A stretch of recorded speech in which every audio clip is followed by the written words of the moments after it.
ಸರಿ, ನೀನ್ ಹೇಳ್ತಿರೋದು ನಿಜ ಅನ್ನೋದಾದ್ರೆ ನಾ ಅತ್ತೆ ಹತ್ರ ನೀನ್ ಸಿಂಧು ಅನ್ನೋ ವಿಷಯನ ಹೇಳೋದಿಲ್ಲ. ಆದ್ರೆ ಅದಕ್ಕೆ ಬದಲಾಗಿ ನೀನು ನಾನು ಹೇಳೋದನ್ನ ಮಾಡ್ಬೇಕು. ಏನ್ ಮಾಡ್ಬೇಕು ಹೇಳು, ನಾನ್ ಏನ್ ಮಾಡ್ಬೇಕು? ನನ್ನ ಅಕ್ಕನ್ಗೋಸ್ಕರ ನಾನ್ ಏನ್ ಬೇಕಾದ್ರೂ ಮಾಡ್ತೀನಿ. ವಿರಾಟ್ನ ನನಗ್ ಬಿಟ್ಕೊಡ್ಬೇಕು.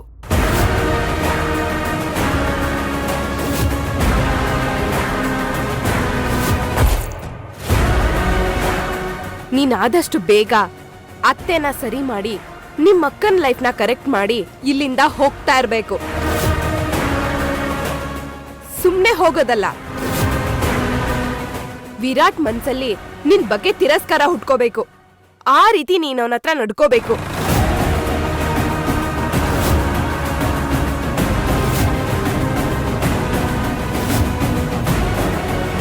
ಮೂರ್ ಹೊತ್ತು ಭೈರವಿ ಭೈರವಿ ಅಂತಿರೋ ವಿರಾಟ್ ನಿನ್ ಹೆಸರು ಕೇಳಿದ್ರೆ ಕೋಪ ಕಾರೋಷ್ಟು ಬದ್ಲಾಗ್ಬೇಕು.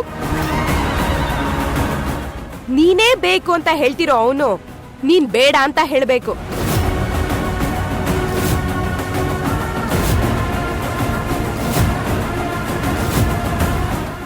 ಹೇಳು ಭೈರವಿ, ಇದ್ ನಿನ್ನಿಂದ ಸಾಧ್ಯನಾ? ನೀನ್ ಇಷ್ಟೊತ್ತು ಹೇಳಿದ್ದೆಲ್ಲ ನಿಜನೇ ಆಗಿದ್ರೆ ನಿಮ್ಮಕ್ಕನ ಜೀವನ ಸರಿ ಹೋದ್ಮೇಲೆ ನೀನ್ ಇಲ್ಲಿಂದ ಹೋಗ್ಲೇಬೇಕು ತಾನೆ? ಮತ್ತೇನ್ ಯೋಚನೆ ಮಾಡ್ತಿದ್ಯಾ? ಇದಲ್ಲಿ ಯೋಚನೆ ಮಾಡಂತದೇನಿದೆ?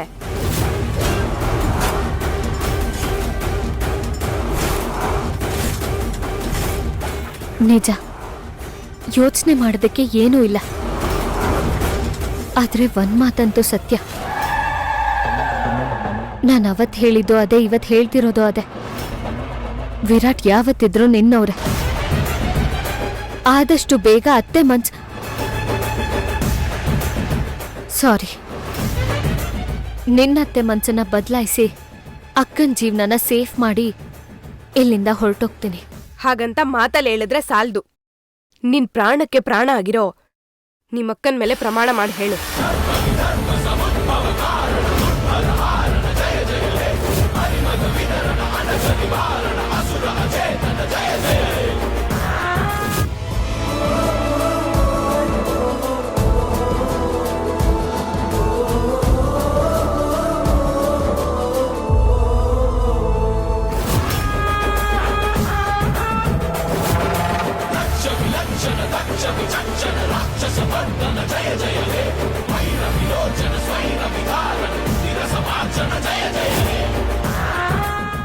ಏನ್ ಯೋಚನೆ ಮಾಡ್ತಿದ್ಯಾ ಭೈರವಿ? ಪ್ರಮಾಣ ಮಾಡಿ ಹೇಳು.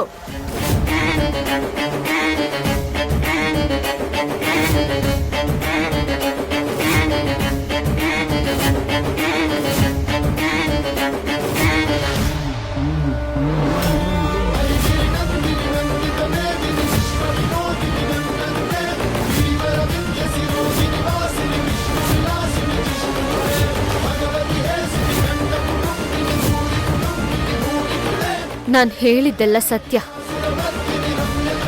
ನಾನು ಹೇಳ್ದಾಗೆ ನಡ್ಕೋತೀನಿ. ವಿರಾಟ್ ಯಾವತ್ತಿದ್ರು ನಿನ್ನವ್ರೆ.